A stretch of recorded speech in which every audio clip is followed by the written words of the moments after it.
What's up, everyone? Welcome back to our channel, and today we're super excited to be bringing you into our kitchen to cook one of our most favorite meals, and that is delicious salmon.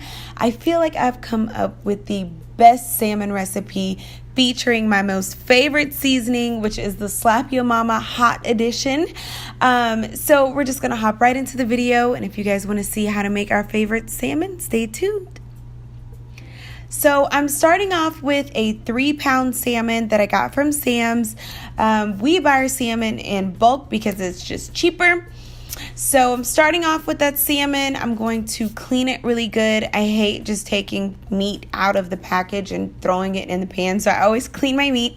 So I'm just going to wash it thoroughly, and then I'm going to place it back into the container, which I've also rinsed, and we're going to get started.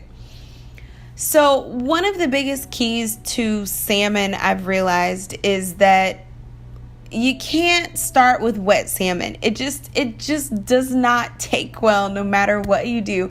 So I've learned to get some paper towels out and soak up all of that moisture that I just put into the salmon by washing it. So I'm going to go through the entire process of just pressing in the salmon, putting paper towels around it, and making sure that I'm getting it really dry so that I can prep it for the seasoning process. Okay, so once I'm done with that, I'm going to bust out the foil because I don't like a long cleanup process, and that foil is going to be drenched in olive oil on the bottom, and then I'm also going to put a little on the top.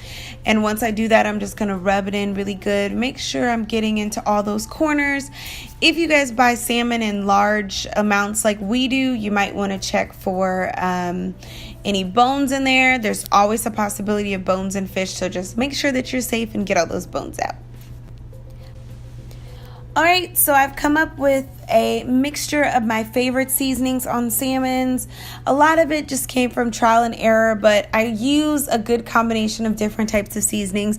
One of my secret seasonings is cumin, so it's not so much of a secret anymore, but I do really love putting cumin on my salmon as well as cinnamon. I think they have a delicious combination that's not just your standard salt, pepper, and garlic combination. So I do add cumin, I do add cinnamon, but I have a nice little list of all of my seasonings located in the description box if you want to follow this recipe step by step. But one of the most important steps that you can do throughout this entire process is just making sure that you're getting that seasoning into your meat. And so really take your time. If you don't have time to let your meat sit overnight or sit even for a couple hours, just make sure that you're rubbing it in really, really good so that that seasoning distributes all the way from the top to deep within your meat.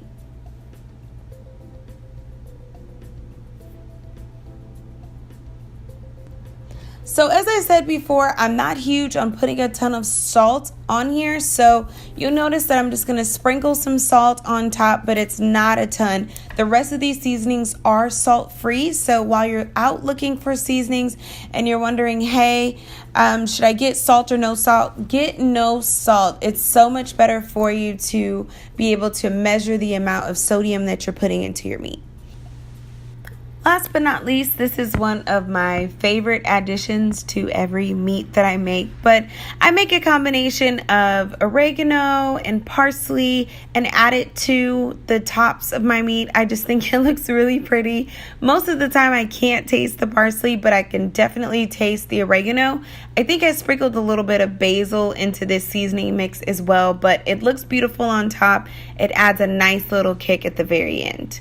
And then I'm going to finish that off with a little bit of olive oil across the top before I put it in the oven.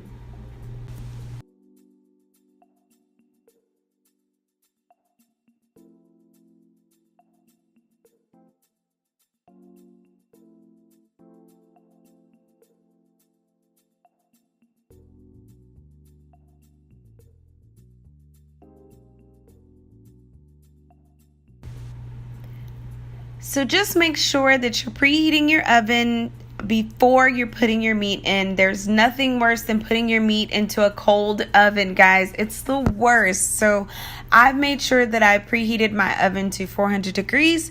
I put it on a timer of about 25 minutes. I do go back later and add about 5 minutes to the recipe just because I wanted it a little bit more crispy. But once I'm pulling it out at 30 minutes, it looks delicious and golden, and the bottom is flaky, and I can see all of the flavors coming through, and this is your final product.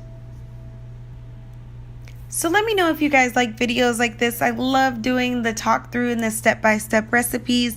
A lot of you have been asking me about how to make specific meals, so I hope you guys really enjoy one of our favorite meals to cook at home. Make sure you try it. Let me know if you like it, and we will see you again very soon. Bye.